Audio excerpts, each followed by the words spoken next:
Bonjour. Bonjour à tous, bonjour à toutes. Je laisse les derniers prendre place et on va vraiment démarrer dans moins de 30 secondes.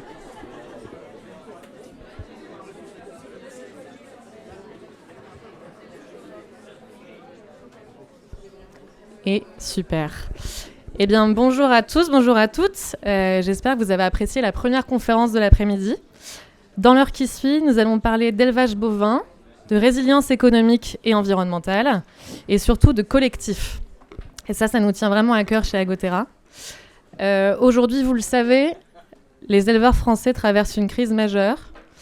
L'élevage bovin est dans une situation de grande vulnérabilité, marquée par la précarisation et par la baisse du nombre d'éleveurs. Et c'est donc un vrai recul pour notre souveraineté alimentaire, voilà, entre autres conséquences de cette situation. Pourtant, et ça m'a personnellement mis du temps de le comprendre, mais il n'y a pas d'agroécologie sans élevage. Les cultures et l'élevage sont indissociables pour régénérer nos sols. Tout est lié, tout est interconnecté. Et face à cette complexité, la réponse doit être collective. On est donc hyper heureux aujourd'hui chez Agoterra d'annoncer le lancement de ce projet collectif, ce premier fonds filière porté par Kering, Bertrand Franchise et Auchan, puisque ensemble nous accompagnons à partir de cette année 25 fermes d'élevage bovin dans le cadre de ce premier projet collectif autour de l'élevage. C'est le début d'une approche systémique, voilà, un pilote de 25 fermes et qui a vocation à s'étendre et à essaimer pour accompagner des fermes qui sont dans la chaîne de valeur des entreprises et d'entreprises de plusieurs secteurs, luxe, restauration, distribution, et puis demain, acteurs laitiers, pet food et même acteurs financiers, territoriaux. Tout le monde est le bienvenu. Ce qui réunit Kering, Bertrand Franchise et Auchan aujourd'hui, c'est justement ce sens du collectif. La conviction que seul, on n'y arrivera pas.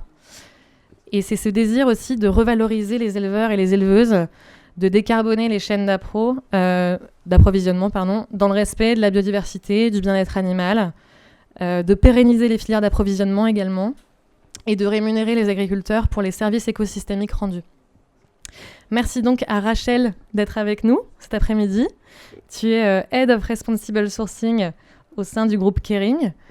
Et Rachel, tu incarnes totalement ce sens du collectif depuis le début de nos discussions.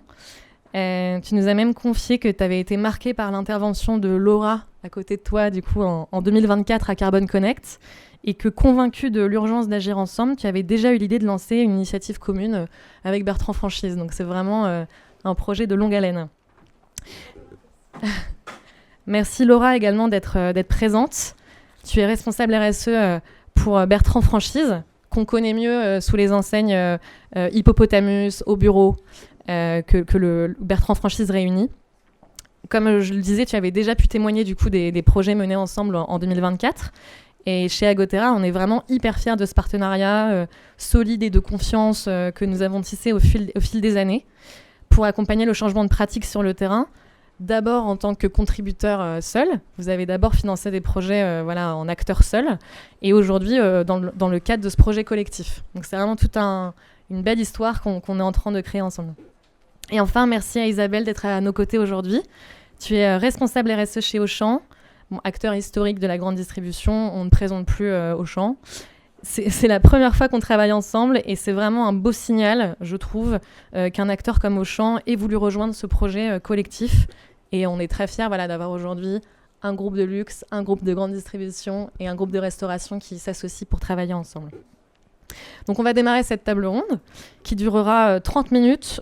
Alors, je suis désolée, on ne pourra prendre que 5-10 minutes de questions, mais on a un stand dédié à l'élevage dans l'espace networking, donc on pourra continuer les échanges. Et avant cela, j'aimerais donner la parole à Francis Bucaille, qui est agronome et éleveur. Donc, Francis a publié cette année un livre qui s'appelle « Viande et climat » aux éditions La Butineuse, en convoquant faits scientifiques, données de terrain, raisonnements systémiques, pour proposer une vision de l'élevage loin des caricatures. Francis, moi j'ai lu votre livre et en tant que végétarienne, flexitarienne, j'avoue que ça m'a pas mal interpellée. Et je pense que c'est une bonne chose de commencer cette table ronde avec votre vision qui va nous permettre de prendre un peu de recul sur la question et de vraiment de définir ensemble d'un point de vue scientifique et agronomique ce qu'est que l'élevage durable. Voilà, donc merci Francis pour cette introduction que je vous laisse entamer. Merci pour l'invitation. Je ne sais pas si tu as le PowerPoint ou voilà, comme ça pourrait illustrer mes propos. Je voulais réellement commencer en décryptant quand même quelques chiffres et quelques images qui sont très largement diffusées dans le grand public.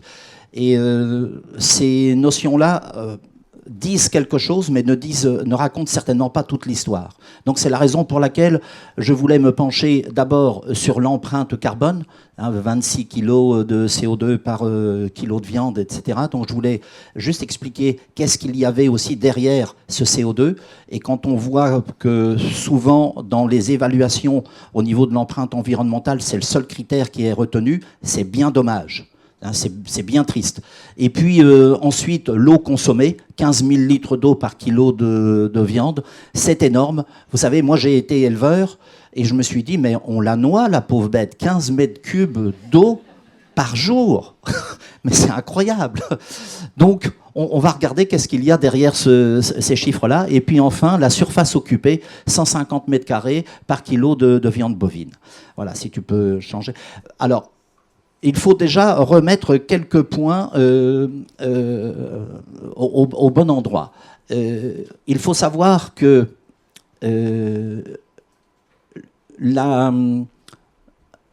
oui, tout est inversé, c'est pour ça que je suis un peu perturbé. Voilà. Donc les vaches, ça va réellement avec la photo de droite, c'est-à-dire la biodiversité qui est liée aux ruminants. Je veux d'abord décrire en quoi c'est lié. Il faut savoir que 80% des papillons et des oiseaux sont des oiseaux de prairie. Dans les forêts, il y a très peu d'insectes, il y a très peu d'oiseaux. Ça, c'est le premier point.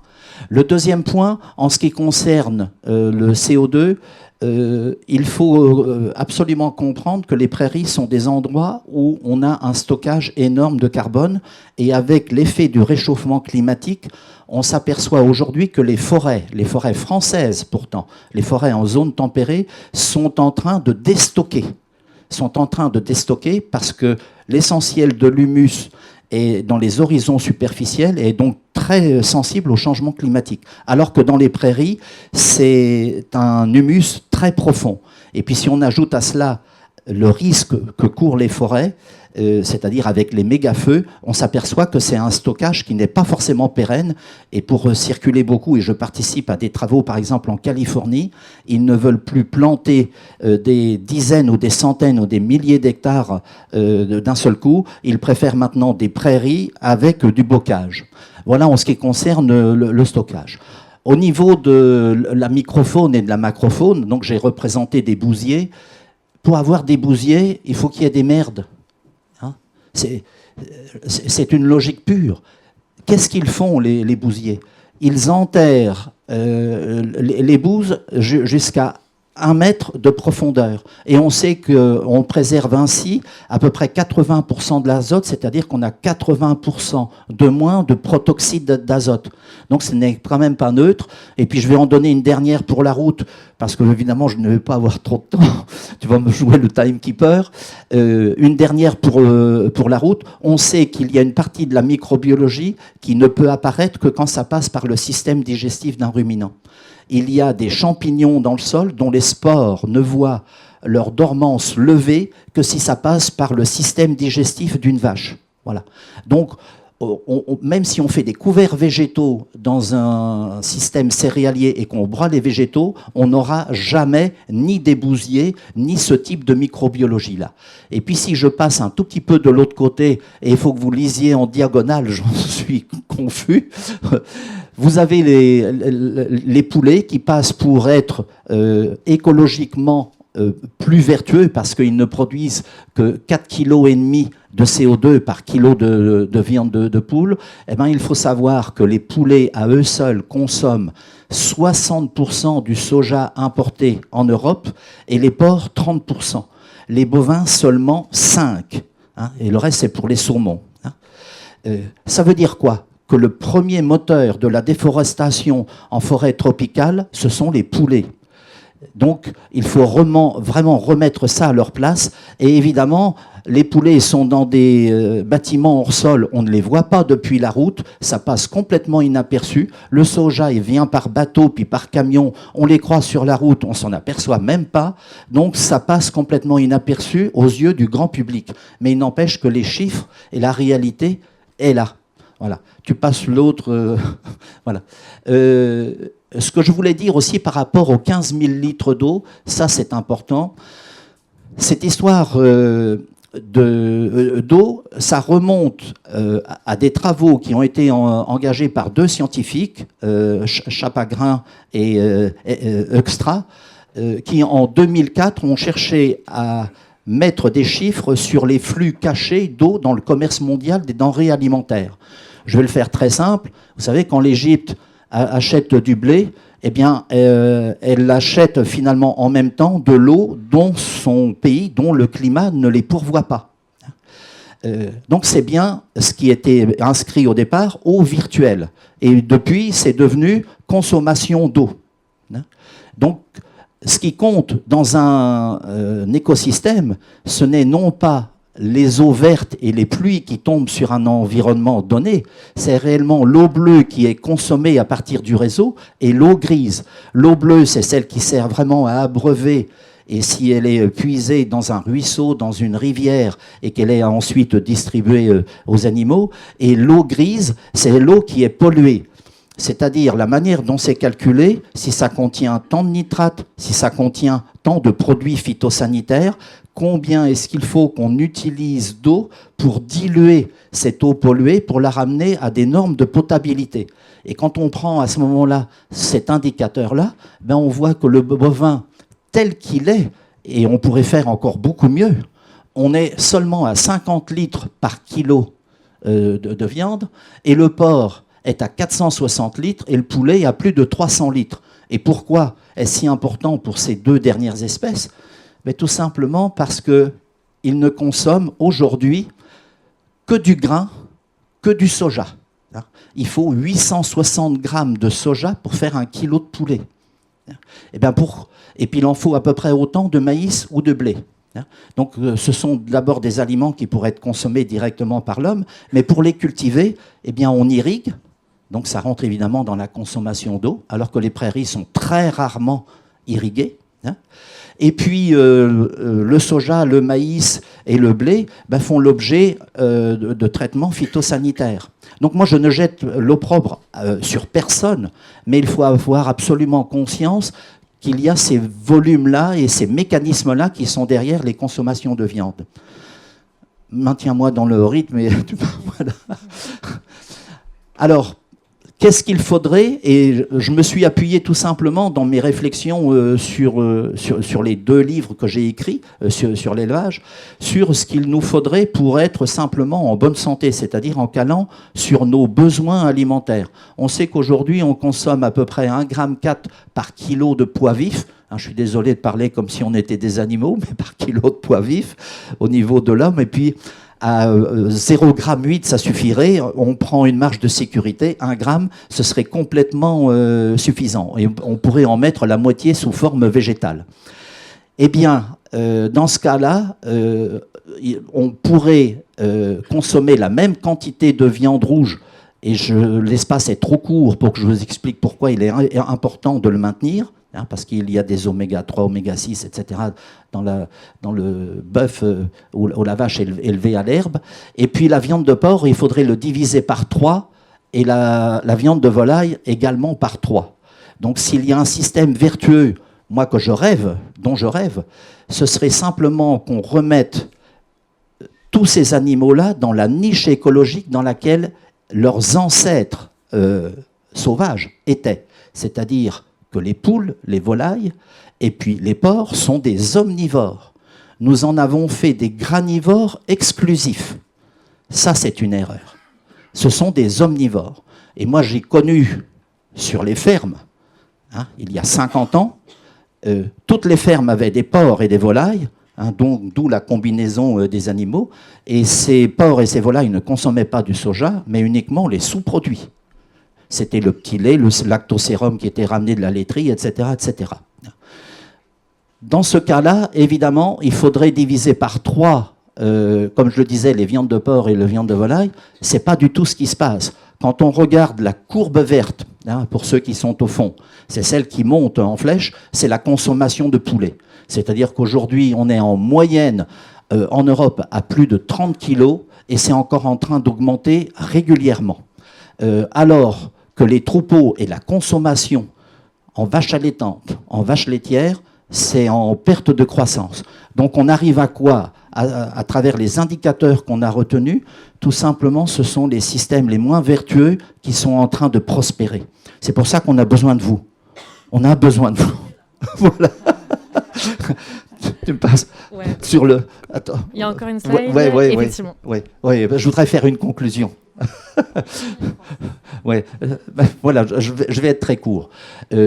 Si on veut faire des progrès, il faut le faire pas par pas. Je vous ai expliqué de quoi je rêvais en matière de remise dans les niches écologiques de chacun des animaux qu'on élève, mais il faut aussi prendre les bons indicateurs. Tout ramener à l'empreinte CO2, c'est réellement une erreur, ça, parce que ça ne raconte vraiment qu'une partie de l'histoire. Il faut que ce soit géolocalisé. Parce que vous allez tout de suite le comprendre, 1 litre de lait produit en Arabie Saoudite, puisqu'ils ont des élevages laitiers, nourris avec de la luzerne, laquelle luzerne est irriguée seulement avec des aquifères non renouvelables et avec de l'eau désalinisée, franchement, ça ne fait pas sens. Et là, la consommation, là, elle est colossale. On n'est plus à 15 000 litres, si on compte l'atteinte à la ressource locale, on est plutôt autour de 30 à 35 000 litres. Alors que si on est dans le Pays Basque, on tombe à 10 litres par kilo produit.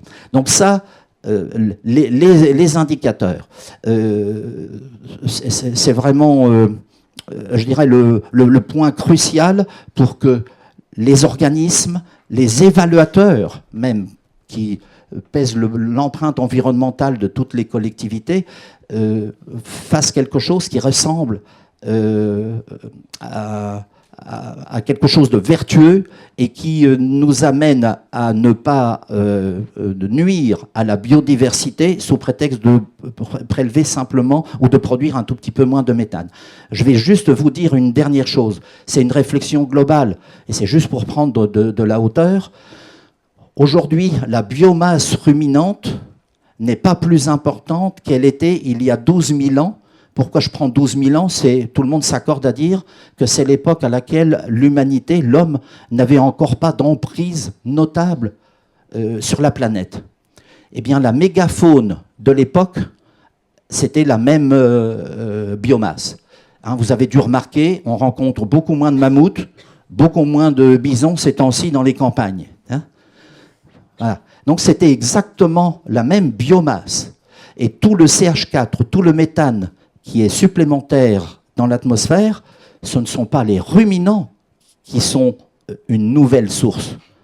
Ce sont les décharges, ce sont les fracturations technique qui est utilisée en matière minière et spécialement d'extraction de pétrole et de gaz, les pertes de gaz qui sont observées pendant le transport et le stockage du gaz naturel, ce sont ces sources-là qui sont réellement nouvelles.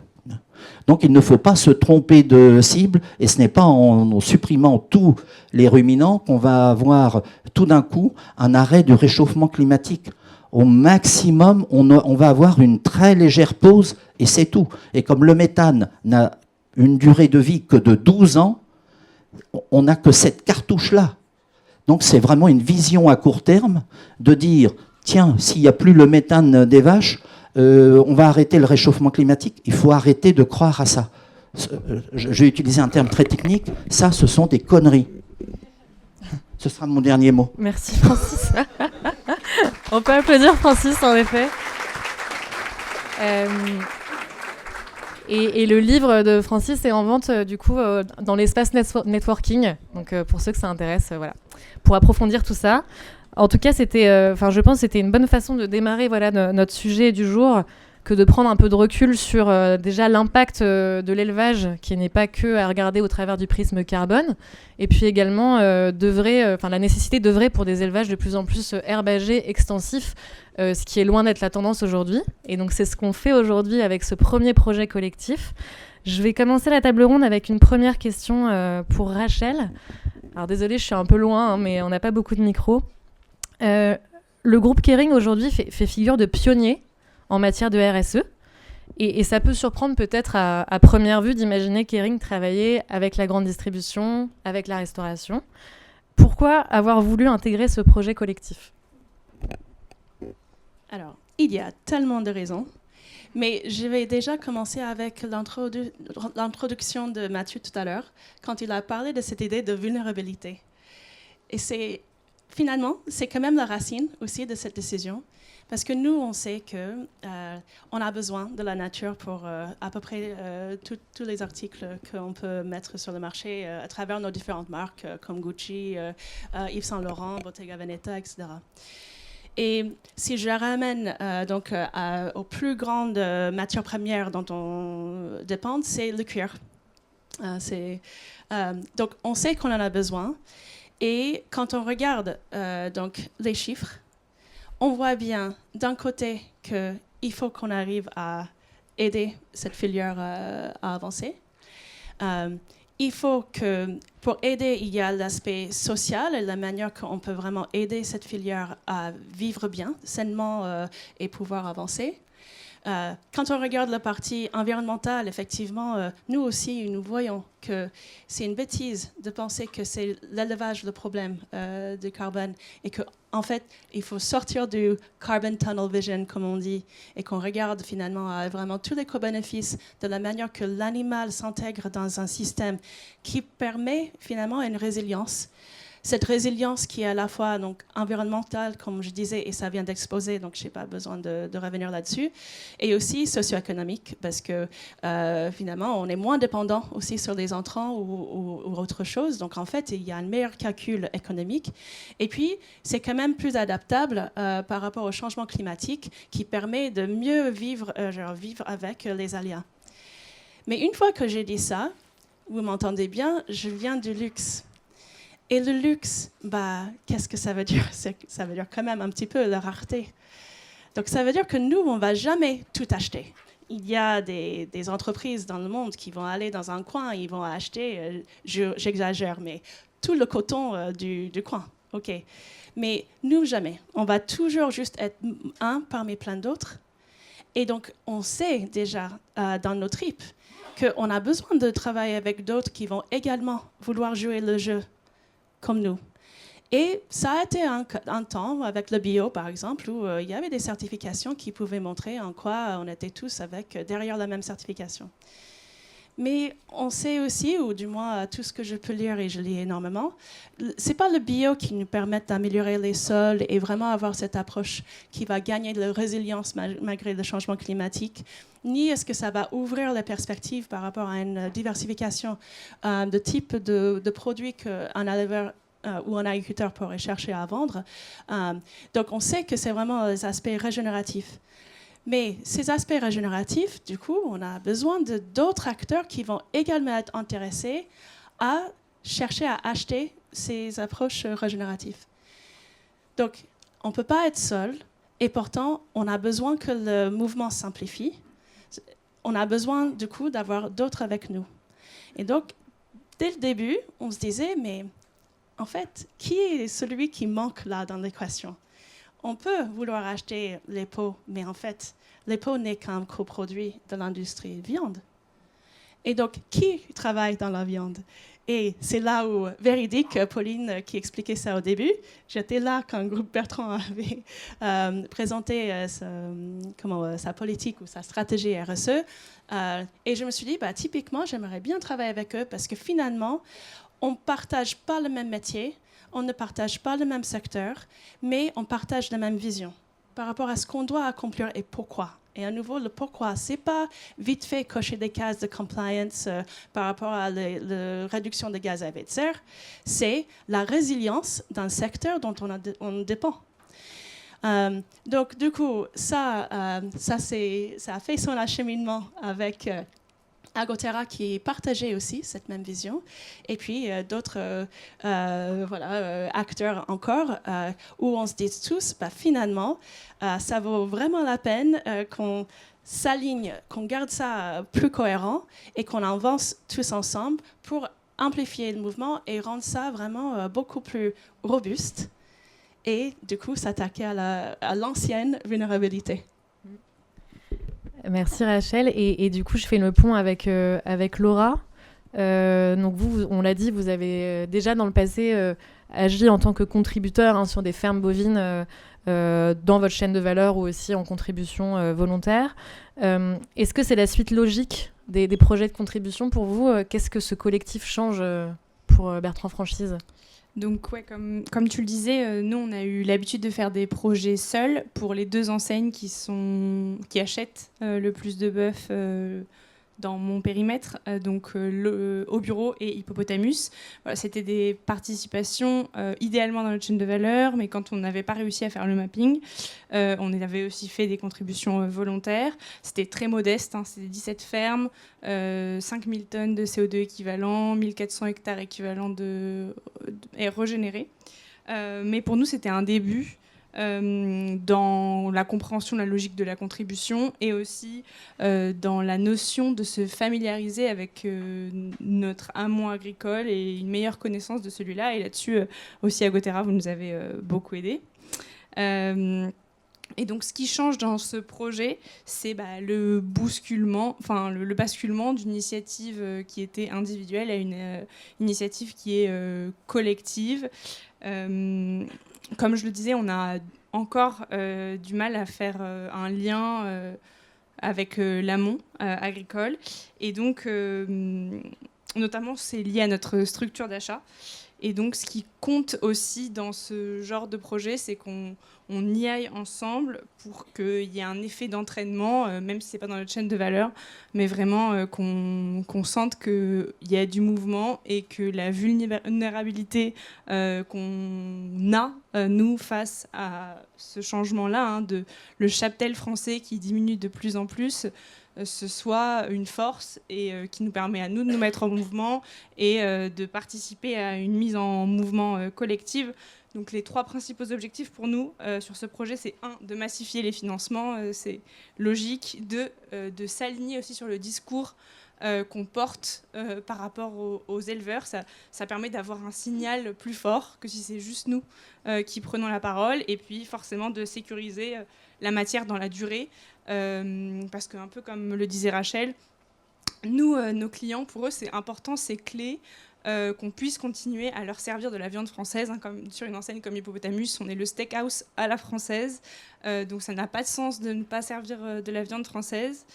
Et pour eux, c'est un facteur de réassurance, c'est aussi de la viande de qualité qui est capable d'allier progrès et bon sens.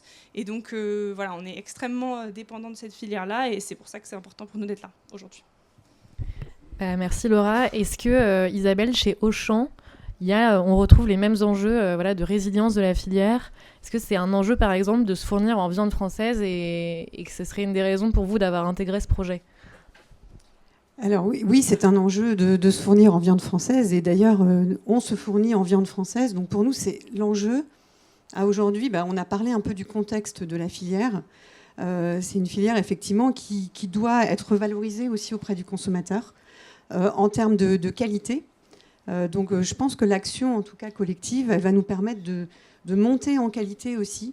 De toucher, on n'a pas trop parlé du bien-être animal, mais c'est un sujet aussi qui est très important pour le consommateur. On doit regagner la confiance du consommateur, je pense, sur la viande. Après, on ne peut pas, alors je rebondis un peu sur ce qui a été dit, on ne peut pas lutter contre les tendances de consommation. Les consommateurs passent moins de temps à cuisiner. La viande bovine, c'est une viande qui se cuisine un peu plus.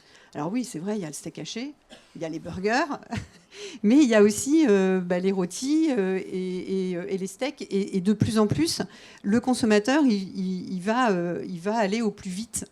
Il n'a pas le temps, il y a une notion de temps. Et donc, c'est vrai que la viande souffre aussi de cette tendance de consommation du prêt-à-manger et aussi un enjeu de pouvoir d'achat. Hein. On en parle beaucoup du pouvoir d'achat. Donc voilà, nous, notre approche sur cette démarche, elle est de dire, aujourd'hui, on va continuer à vendre de la viande de bœuf de qualité, parce que c'est une de nos spécificités. Quand on va chez Auchan, on sait qu'on a de la viande de qualité, on a de la viande française. On a eu une démarche filière aussi par le passé qui a renforcé aussi ce positionnement. Donc ça, c'est très important. En parallèle, on va essayer d'accompagner quand même les tendances de consommation. Bien sûr, on va travailler sur notre viande bovine, mais en parallèle, eh bien, on va aussi développer l'offre d'alimentation végétale, des plats préparés à base de végétal, aussi accompagner ces tendances, puisque c'est aussi le nerf de la guerre, voilà, pour pouvoir aussi financer l'ensemble et pouvoir aussi apporter des financements aux filières qui en ont besoin. C'est hyper intéressant, donc une stratégie à la fois de diversification, mais aussi de réduction des impacts au sein de la filière bovine. Tu as parlé de bien-être animal. Peut-être une question pour Rachel, parce que on parle d'agriculture régénératrice, mais c'est parfois un cadre qui manque un peu de définition universelle. Comment Kering considère aujourd'hui ce terme-là ? Est-ce que vous avez choisi des projets avec des critères précis en tête ? Est-ce que tu peux nous en dire un peu plus là-dessus ? Oui, donc à nouveau, merci encore pour l'exposition initiale. Donc j'ai moins à expliquer. On savait que ça ne faisait pas sens par rapport à notre idée de résilience de se focaliser exclusivement sur les gaz à effet de serre et la réduction des émissions. Ce qui nous intéresse beaucoup plus, c'est la manière qu'on arrive à gérer et s'adapter au changement climatique. Donc, nous, Kering, ça fait très longtemps qu'on cherche à vraiment être force d'amplification de la transition vers l'agriculture régénératrice. Et donc, quand on a commencé à parler avec Agoterra, on a dit, bon, classiquement, c'est plutôt une approche avec le label bas carbone. Mais en fait, nous, notre condition, c'est de trouver des éleveurs qui sont prêts à prendre en compte aussi des pratiques régénératives et des pratiques qui sont vraiment peut-être pas le plus, mais au moins le plus de bien-être animal. On y est très attaché et je suis heureuse d'ailleurs de aussi constater qu'il y a de plus en plus d'études qui montrent que quand on a un bon bien-être animal, ça va même aider par rapport à la qualité et y compris la qualité de la peau. Un animal qui est stressé, ça va se voir après. Quand le cuir est tanné, ça se verra. Donc, du coup, on est très attaché à ça. Et donc, on a pu, justement, Agoterra a pris le temps de regarder ce qui était nos référentiels internes pour pouvoir vraiment trouver des agriculteurs qui étaient vraiment prêts à jouer avec nous. Et donc, les 25 fermes dont on parle dans ce projet à date, parce qu'on compte sur beaucoup de vous de venir vous rejoindre à nous, il y aura de plus en plus. Mais là, les premiers 25, ils sont tous prêts à vraiment jouer ce jeu d'agrémenter l'approche label bas carbone avec des pratiques régénératives et des pratiques de bien-être animal. Par contre, puisque l'agriculture régénératrice, alors il se trouve qu'on est en train de travailler sur des guidelines qu'on compte publier avant la fin de l'année pour aider déjà nos équipes internes à voir plus clairement de quoi on parle quand on parle d'agriculture régénératrice. Mais ce qui est important, c'est qu'on va avoir une approche plutôt sur les gains par rapport au système et le fonctionnement du système.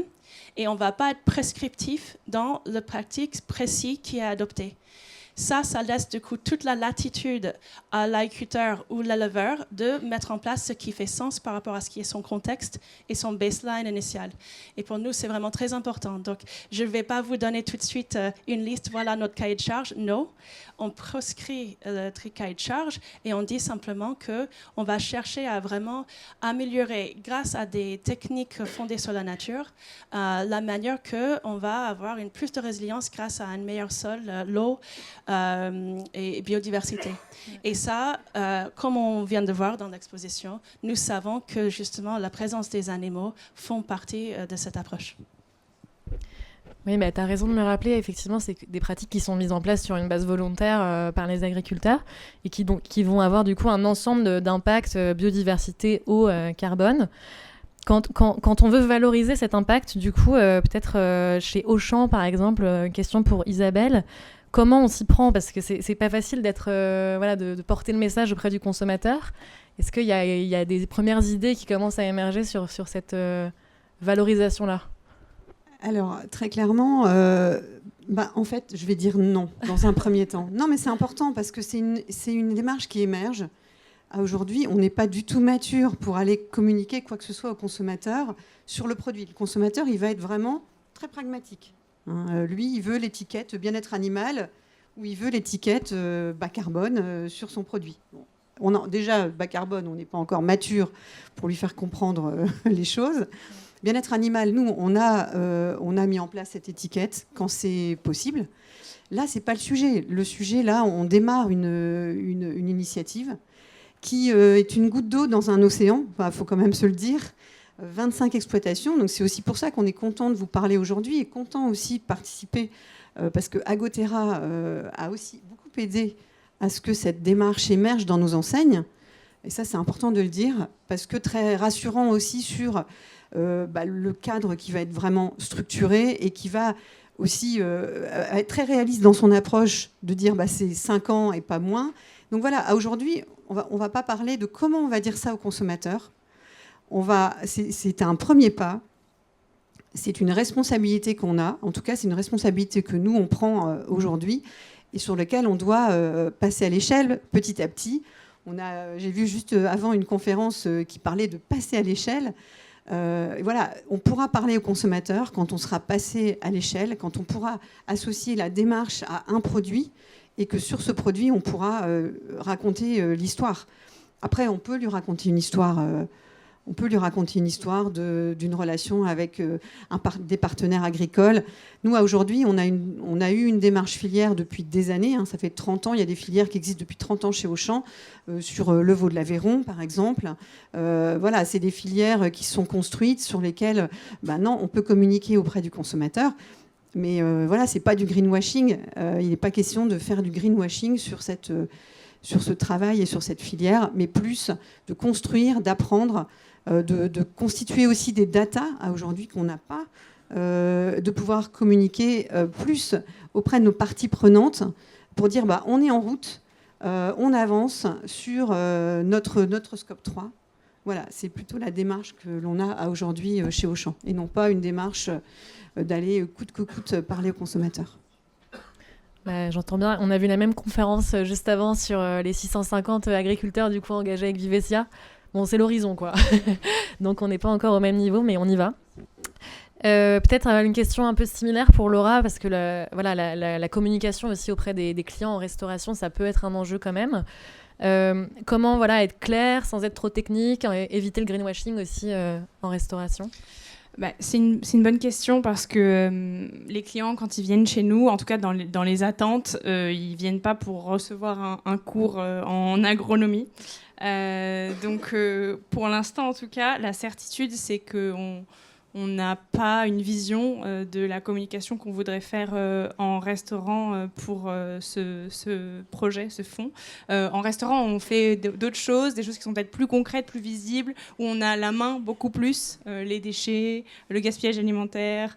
Et donc, on a plus de facilité à prendre la parole au restaurant sur ce genre de thématique-là. Sachant que nous, on est un groupe en plus de franchises. Donc, nos franchisés, le réseau, c'est des entrepreneurs, c'est vraiment leur lieu, ils le gèrent localement, donc ils sont fiers de montrer vraiment ce qu'ils font, et ce qu'ils font, c'est là où ils ont la main, et donc c'est les 3 sujets, par exemple, que je viens de citer. Par contre, pour nous, c'est quand même aussi important d'en parler, et surtout en interne. Donc ce qu'on a de sûr, c'est qu'on veut organiser une visite de ferme avec des porteurs de marque du groupe, avec des directeurs de tout ce qu'on appelle l'univers culinaire chez nous, avec de la direction, pour sensibiliser à l'ensemble des enjeux qu'il y a dans notre amont et donner plus d'envie de le connaître, d'avoir de la data pour mieux en parler à terme, on espère. Voilà. Et après, forcément, ce genre d'initiatives aussi, elles sont importantes, comme disait Isabelle, pour des sujets des fois un peu plus de reporting, pour montrer qu'on travaille sur des pilotes. Et ça, c'est des éléments sur lesquels aussi Agotera nous aide, par exemple, dans le cadre de la publication de notre CSRD. Voilà. Effectivement. Peut-être le mot de la fin pour toutes les trois. Est-ce que vous pourriez peut-être nous donner vos ambitions pour ce projet de fonds filière qui, vous l'aurez compris, démarre tout juste? Voilà, quelle est votre vision un peu pour ce projet chacune? Je vais démarrer. Donc vraiment créer du collectif sur une filière qui en a vraiment besoin. En tout cas, nous, on a besoin de cette filière. Lancer un mouvement qui, on espère, ira vraiment au-delà de nous trois aujourd'hui. Et prouver que des acteurs différents peuvent s'allier pour la résilience de la filière en France.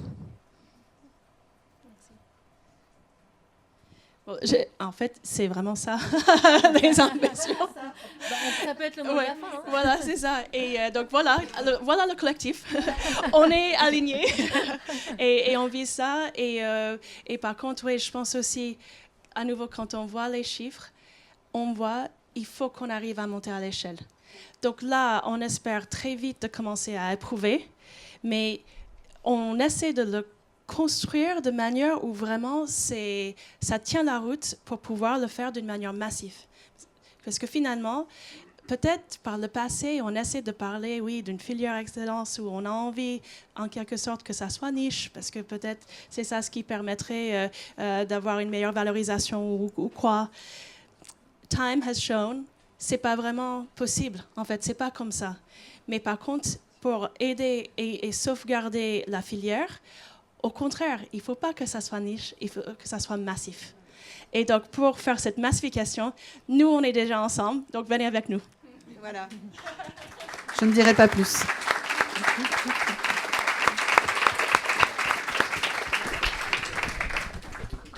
Du coup, on va peut-être passer aux questions, si ça vous va. On n'a qu'un seul micro, donc je vous propose de parler bien fort et je répéterai la question pour que ce soit capté dans les replays.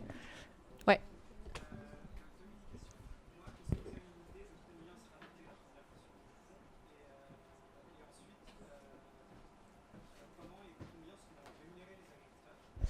Alors la deuxième question, je l'ai. La première, tu peux la répéter, s'il te plaît?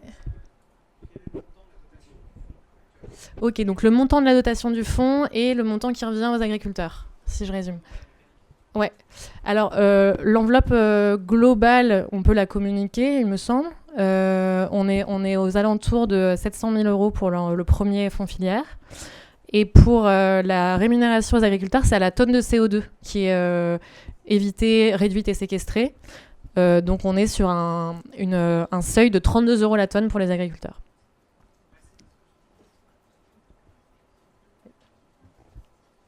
Allez-y. Je vous en prie, oui, allez-y, ouais. Moi, je voulais savoir comment est-ce que vous faites pour engager les agriculteurs, pour les cibler et puis pour les convaincre de venir, de changer de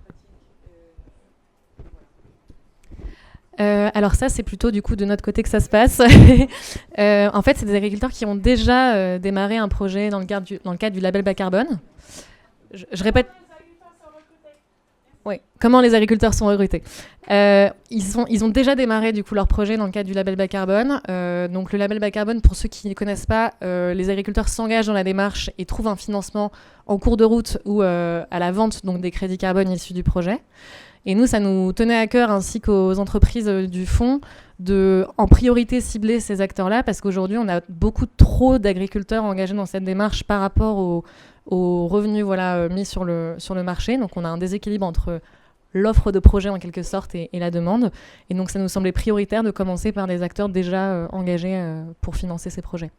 Et on a donc eu un regard très particulier sur ces projets, puisqu'on avait à cœur, avec l'ensemble du fonds, de sélectionner des projets qui soient dans la chaîne de valeur des entreprises, mais également avec une approche très extensive. Donc ce sont des fermes polyculture élevage qui ont un impact sur la biodiversité, sur le bien-être animal, en plus de l'impact carbone.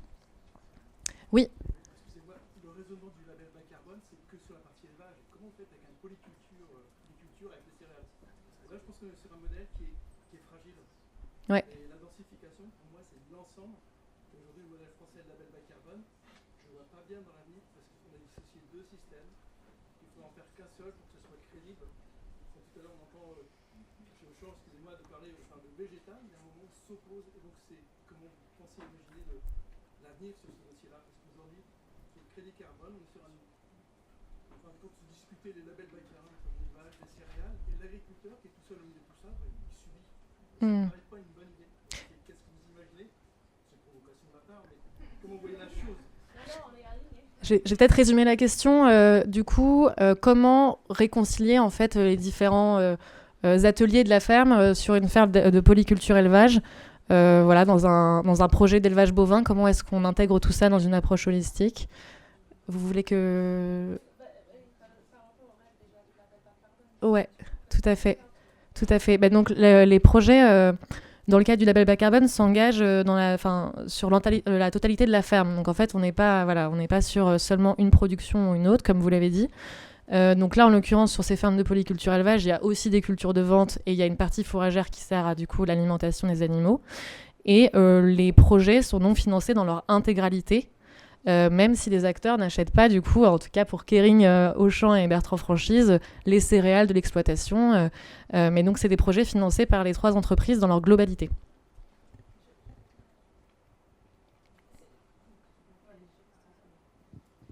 Oui, c'est bien ça. Et justement, comme on a dit tout à l'heure, on a ajouté en plus par rapport aux pratiques régénératives pour vraiment être soucieux que les bonnes pratiques soient en train d'être mises en place. Mais j'apprécie la question parce que c'est quelque chose qui me frustre beaucoup. Et donc, c'est assez intéressant. Tout à l'heure, on parlait des crédits biodiversité. Sur chaque chose, on n'arrête pas de viser. Et on a un système pour grande culture, un autre pour l'élevage, un autre pour la forêt. Et moi, je dis, tiens, j'achète du cuir d'agneau dans le Lot et 100%, tous ces agriculteurs-là, ils font tout. Donc, arrêtez de me parler de l'un ou l'autre, etc. Il faut vraiment qu'on voit ça d'une manière globale. Et donc, je dirais que pour nous, on commence ici. Il y a beaucoup d'avantages de commencer ici, parce qu'il y a déjà, par exemple, la partie traçabilité qui nous manque.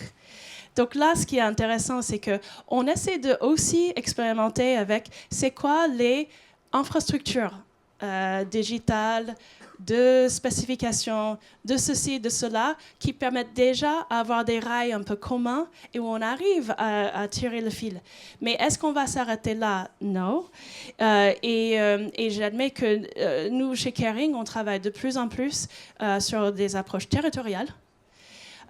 Et on travaille de plus en plus, donc pas seulement la régénération, mais vraiment sur cet ensemble de l'exploitation et de pouvoir du coup enregistrer ce qui sont les gains en eau, par exemple, au-delà de la biodiversité. Et donc pour nous, c'est vraiment, voilà. Bon, on voit toujours grand, hein, donc nous, on vise un resilience bond. On aimerait bien aller vraiment jusqu'au bout de tout l'intérêt de ce qu'on peut chercher à faire. Donc, merci de poser cette même question à chaque fois pour que tout le monde se rende compte qu'on en a vraiment besoin d'arrêter avec ces silos. Je pense que pas mal de problèmes de développement durable aujourd'hui et sous ce même problème de régime de silo. Si on fait quelque chose pour carbone, il faut faire autre chose pour la biodiversité, encore autre chose pour les sols, encore autre chose pour je ne sais quoi d'autre. L'eau, évidemment. Et donc, à chaque fois, on a une fausse compétition et concurrence. On s'empêche d'avoir des synergies qui peuvent faire vraiment des multiplications, des co-bénéfices, etc. Donc, vraiment... on est solidaire avec cette question.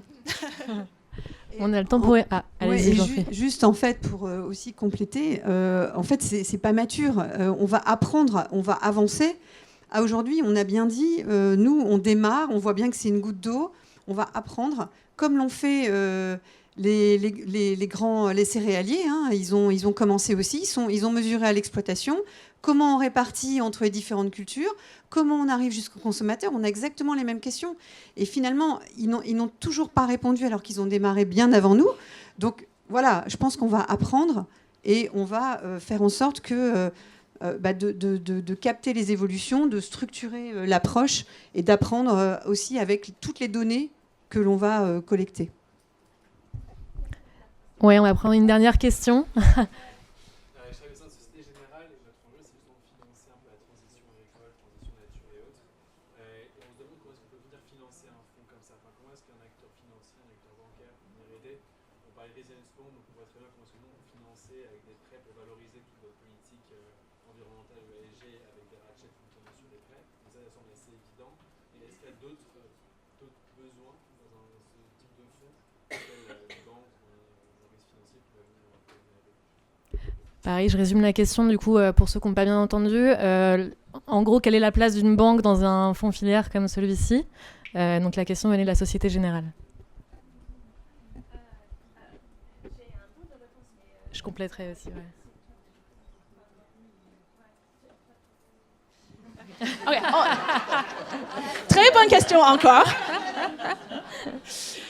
Je dirais que, comme vient de dire Isabelle, en fait, on est encore au début. Donc, en fait, on commence à avoir un décalage en termes de maturité. On commence à comprendre quand même scientifiquement ce qu'il faudrait. On commence à comprendre socialement ce qu'il faudrait. Et puis, c'est vrai que quand même, les méthodologies, les frameworks, la manière qu'on convertit ça dans quelque chose d'investable, tout ça, c'est à la traîne.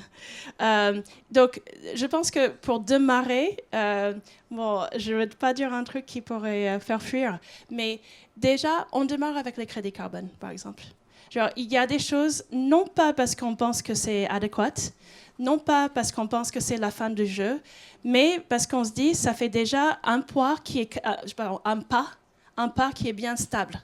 On sait déjà, si on met le pied là-dessus, ça va marcher. Donc là, ces agriculteurs, Pauline l'a dit tout à l'heure, ils vont être rémunérés par rapport à ce qu'ils vont être leurs efforts. Et moi, j'espère que derrière, on arrive à avoir les mesures et c'est ce qu'on va faire. Peut-être derrière, genre, avec le temps, on va voir avec ce que Noé a développé avec Agoterra pour pouvoir plus facilement après avoir d'autres pas qui sont tout aussi stables, sur lesquels on peut s'appuyer pour à chaque fois montrer ces différentes multiples valeurs qui sont en train d'être créées à la ferme et que ça pourrait aider. Après, est-ce qu'il y a d'autres choses? À vous de nous dire. C'est vous les spécialistes, pas nous les financiers. Donc voilà, appel aux financiers de nous aider à réfléchir à ce qui pourrait être des nouvelles combinaisons ou des nouveaux véhicules, parce que nous, on met à vous cette canevas avec lequel on peut construire. Merci Rachel. Et du coup, je complète avec la vision d'Agoterra. Comme Rachel, on n'est pas des experts du monde de la finance, donc je n'aurai pas forcément la réponse toute faite. C'est clairement une phase de R&D, donc c'est quelque chose à co-construire avec les acteurs du secteur. Et c'est plus clair, en fait, pour des entreprises qui ont un amont agricole de par leurs approvisionnements. Ça, c'est clair et net. Quand il y a une matière première en cause, on voit très, très vite le gain. Même si on ne peut pas encore tout mesurer sur la résilience, etc., mais sur plein d'aspects. Pour le secteur financier, la conviction, c'est qu'en fait, ce secteur est entremêlé aux autres secteurs, et donc c'est là-dessus où il faut réussir à mettre le bon impact face au bon outil financier. Mais on n'a pas encore trouvé trop la solution immédiate. Ta réponse me fait penser que c'est vrai que souvent, donc, les financiers, vous allez penser à un prêt, par exemple, pour les agriculteurs. Et donc le prêt, ou peut-être pas peut-être c'est pas les agriculteurs, peut-être c'est l'abattoir, peut-être c'est je ne sais qui d'autre. Il y a des différents acteurs de la chaîne. Et je veux juste souligner que nous, Kering, on est loin. C'est-à-dire que nous, en général, quand on parle de qui est notre fournisseur, on parle aux manufacturiers. Si je prends la filière cure, le manufacturier, il achète à un tanneur, qui achète à un autre tanneur, qui achète parfois à un autre tanneur, qui achète à un intermédiaire qui a acheté auprès de l'abattoir, qui a acheté peut-être auprès d'un intermédiaire, qui a acheté auprès d'une ferme. Donc, on est là, on est en train d'investir, je suis plutôt contente, mais il faudrait voir comment, au contraire, les banques ils peuvent regarder à d'autres maillons de la chaîne, parce que certainement, il y a vraiment un beau business case à construire, mais avec ces sortes de boucles tout au long de la chaîne, et pas chercher à forcément tout mêler d'un coup. Genre, c'est contradictoire avec ma première réponse qui était acheter des crédits carbone pour vos clients. Mais je pense qu'il y a probablement, tout le monde a déjà tout le savoir-faire dont on a besoin.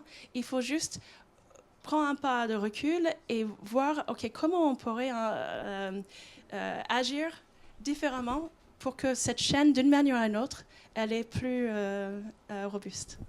On pourra s'en reparler du coup au cocktail. En tout cas, on doit arrêter maintenant les questions, mais merci pour votre écoute et merci aux intervenants.